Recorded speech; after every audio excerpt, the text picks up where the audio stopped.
शांति से भी दुखों का अंत हो जाता है और शांत चित्त मनुष्य की बुद्धि शीघ्र ही स्थिर होकर परमात्मा से युक्त हो जाती है। क्यों व्यर्थ की चिंता करते हो?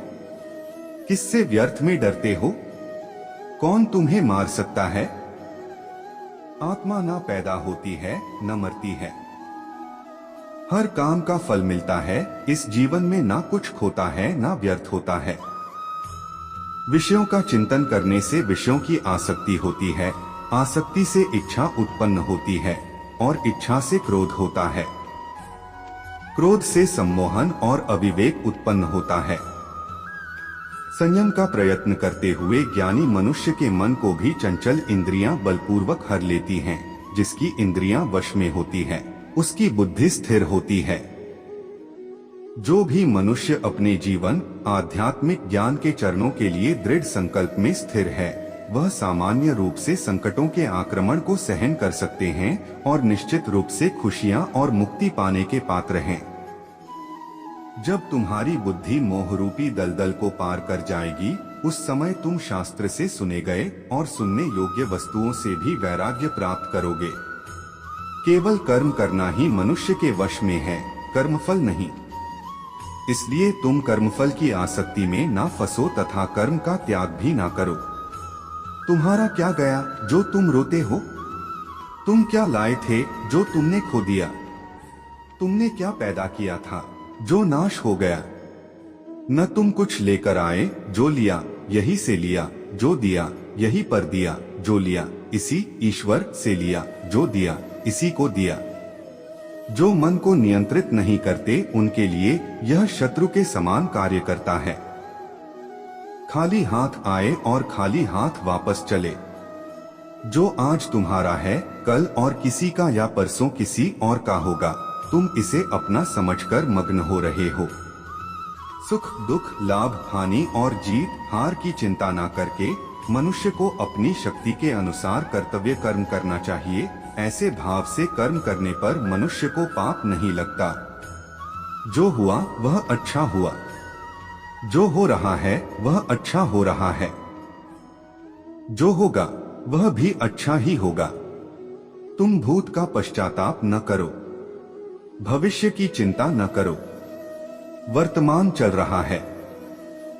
क्रोध से भ्रम पैदा होता है, भ्रम से बुद्धि व्यग्र होती है। जब बुद्धि व्यग्र होती है तब तर्क नष्ट हो जाता है। जब तर्क नष्ट होता है तब व्यक्ति का पतन हो जाता है। सम्मानित व्यक्ति के लिए अपमान मृत्यु से भी बढ़कर है। सभी प्राणी जन्म से पहले अप्रकट थे और मृत्यु के बाद फिर अप्रकट हो जाएंगे, लेकिन जन्म और मृत्यु के बीच प्रकट दिखते हैं। फिर इसमें सोचने की क्या बात है?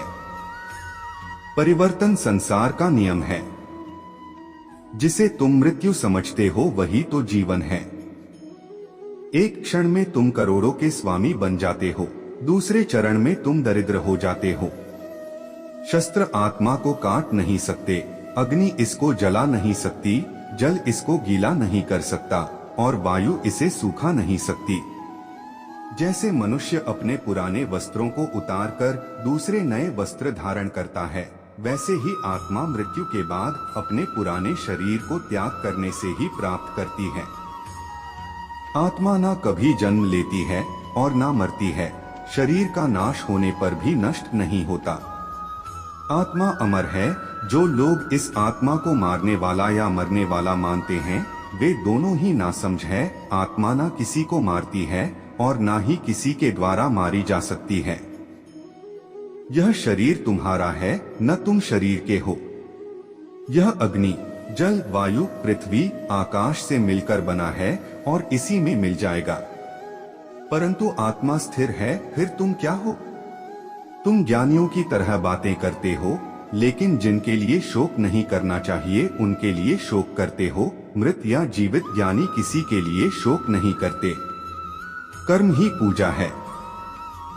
व्यक्ति जो चाहे बन सकता है यदि विश्वास के साथ इच्छित वस्तु पर लगातार चिंतन करे। मैं काल हूँ सबका नाशक, मैं आया हूँ दुनिया का उपभोग करने के लिए। कर्म उसे नहीं बांधता जिसने काम का त्याग कर दिया है। बुद्धिमान व्यक्ति का मुख सुख में आनंद नहीं लेता। मैं उन्हें ज्ञान देता हूँ जो सदा मुझसे जुड़े रहते हैं और जो मुझसे प्रेम करते हैं। अप्राकृतिक कर्म बहुत तनाव पैदा करता है। अपने अनिवार्य कार्य करो, क्योंकि वास्तव में कार्य करना निष्क्रिया से बेहतर है। मैं सभी प्राणियों की हृदय में विद्यमान हूँ। निर्माण केवल पहले से मौजूद चीजों का प्रक्षेपण है। बुरे कर्म करने वाले सबसे नीच व्यक्ति जो राक्षसी प्रवृत्तियों से जुड़े हुए हैं और उनकी बुद्धि माया ने हर ली है, वह मेरी पूजा या मुझे पाने का प्रयास नहीं करते। मैं ऊष्मा देता हूँ, मैं वर्षा करता हूँ, मैं वर्षा रोकता भी हूँ, मैं अमृतव भी हूँ और मृत्यु भी मैं ही हूँ। जो इस लोक में अपने काम की सफलता की कामना रखते हैं, वे देवताओं की पूजा करें। जब वे अपने कार्य में आनंद खोज लेते हैं, तब वे पूर्णता प्राप्त करते हैं। इंद्रियों की दुनिया में कल्पना सुखों की शुरुआत है और अंत भी, जो दुख को जन्म देता है। कर्म योग वास्तव में एक परम रहस्य है। कर्म मुझे बांधता नहीं, क्योंकि मुझे कर्म के प्रतिफल की कोई इच्छा नहीं। करुणा द्वारा निर्देशित सभी कार्य ध्यान से करो। सदैव संदेह करने वाले व्यक्ति के लिए प्रसन्नता ना इस लोक में है, ना ही कहीं और। किसी और का काम पूर्णता करने से कहीं अच्छा है कि अपना करे, भले ही उसे अपूर्णता का साथ करना पड़े। जो ज्ञान और कर्म को एक रूप में देखता है, वही सही मायने में देखता है। जो चीज हमारे हाथ में नहीं है, उनके विषय में चिंता करके कोई फायदा नहीं है। जो कार्य में निष्क्रियता और निष्क्रियता में कार्य देखता है, वह एक बुद्धिमान व्यक्ति है। यदि कोई बड़े से बड़ा दुराचारी भी अनन्य भक्ति भाव से मुझे भजता है, तो उसे भी साधु ही मानना चाहिए और वह शीघ्र ही धर्मात्मा हो जाता है तथा परम शांति को प्राप्त होता है। जैसे प्रज्वलित अग्नि लकड़ी को जला देती है, वैसे ही ज्ञान रूपी अग्नि कर्म के सारे बंधनों को नष्ट कर देती है। अपने आप जो कुछ भी प्राप्त हो, उसमें संतुष्ट रहने वाला, ईर्ष्या से रहित, सफलता और असफलता में संभाव वाला कर्मयोगी कर्म करता हुआ भी कर्म के बंधनों में नहीं बंधता है।